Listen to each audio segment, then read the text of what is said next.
Կարմիր խաչի հետ համատեղ աշխատում ենք անհատական որոշ դեպքերի եւ նաեւ փորձում ենք իրականացնել վերադարձած գերիների հոգեբանական իրողության գնահատում։ Այս տվյալ երեկվա դրությամբ մենք մոտավորապես 40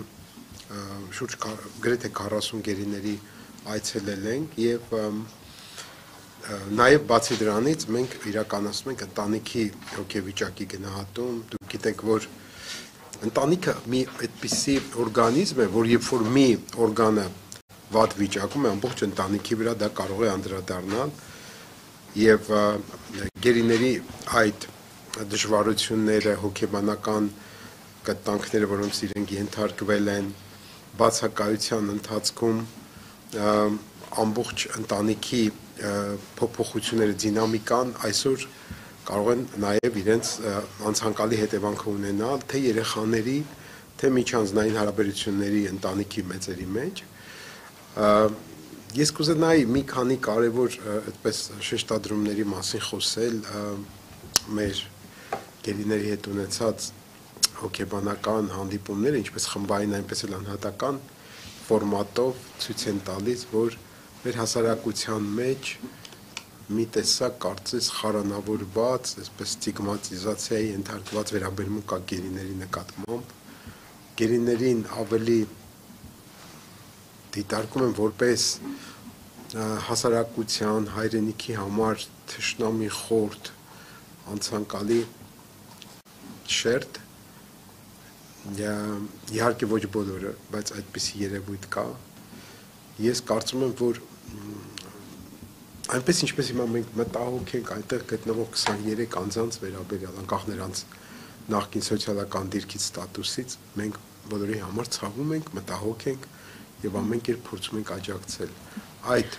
տրամադրությունը պետք է շարունակվի մեր հասարակության մեջ, երբ որ նրանք վերադառնում են։ Ամեն կերպ փորձենք իրենց աջակցել, օգնել, որովհետեւ երբ որ ինչի ենք մենք ցանկի մեջ, ես հիմա թվեր չեմ ուզում այդպես հայտարարել, բայց ցանկի մեջ մենք ունենք մեծ քանակով նշված անձանց, ովքեր այնուամենայնիվ որոշել են հեռանալ երկրից, որովհետև այստեղ իրենց համար նպաստավոր հոգեվիճակ կամ սոցիալական մթնոլորտ չի ստեղծված։ Եվ մյուս կարևոր հարցը ես կուզենայի նաև օգտվել այս հնարավորությունից եւ մեր ապահովության նրանց հոգեբանական բացի աջակցությունից, որը ի շնորհակալություն, ասենք Լիբերտասի կամ ուրիշ հոգեբանական աջակցության կենտրոնների մենք կարողանում ենք կազմակերպել։ Դա այս պահին ցավոք սրտի չի հայտնվել պետական հոգացության ֆոկուսի մեջ, բայց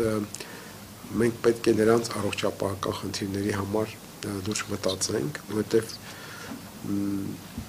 իմ կարծիքով շատ անգամ նրանք գերի են ընկել ոչ իրենց սեփական սխալի հետևանքով, իրավիճակային է եղել եւ յուրաքանչյուր գերի ունի իր կյանքի պատմության շեշտադրումները, թե ինչու է դա այդպես պատահել։ Մենք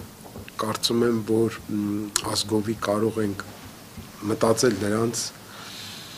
աջակցելու մասին, ոչ թե այբանելու կամ նրանց մեղադրելու, որ ինչու եք դուք գերի ընկել։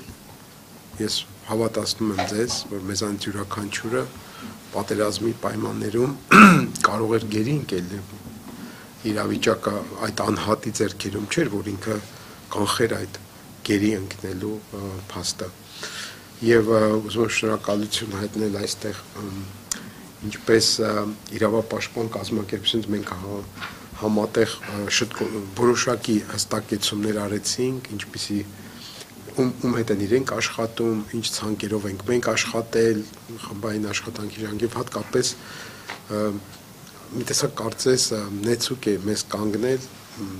սփյուռքահայության մի մասնիկը Ֆրանսիայից, իդեմս Տիկին Չոբոյանի, գիտեք դա խոսում է դրա մասին, որ սփյուռքահայի ինքնության մեջ շատ կարևոր դերակատարում ունի հայությունը եւ այն հայերը, ովքեր գտնվում են դժվար վիճակում, նրանք չեն կարող անտարբեր լինել այդ խնդիրների շուրջ եւ ամբողջ հետ երկրաշարժյան ժամանակահատվածը ապացուցեց, որ մենք ես ինքս երբ պատերազմի ժամանակ ինտրան, քանի որ միակ կառույցն էր, որ ուներ պաշտպանության նախարարության հետ համաձայնագիր, ինտրան համակարգում էր հոգեբանների աշխատանքը 26 հոսպիտալներում եւ հիվանդանոցներում 103 հոգեբաններ աշխատում էին մեր ոնց որ ցուցումներով եւ մենք համակարգում էինք այդ ժամանակ ես ինքս զգացի թե ինչքան կարեւոր դերակատարում ունեցավ Սփյուռքը, երբ որ 9 մասնագետ Սփյուռքի հայ հոգեկանարության մասնագետներ պատերազմը դեռ չավարտված իրենք գտնվում էին Հայաստանում եւ մենք նրանց նույնպես շատ կարեւոր էր ուզում եմ նաեւ օգտվելով ամփոփում եմ խոսքս ես հասկանում որ ասուլիսը այդքան երկար չի լինում ուզում եմ հավատալ մեր ժողովրդի իմաստնությանը ես գիտեմ որ մենք միշտ իմաստուն ժողովուրդ ենք եւ մեր գերությունից վերադարձած անձանց հավաստիացնել որ եթե կան ձեր շրջապատում մի քանի հոգի ովքեր իրենց վերաբերմունքով ցավացրել են ձեզ հավատացնում եմ ավելի շատ կան մարդիկ ովքեր հասկանում են թե ինչ դժվար վիճակում եք դուք հայտնվել եւ դուք այդ ձեր կամքով չի որ հայտնվել եք այնտեղ դուք ընդհանրապես կատարելիս եք եղել ձեր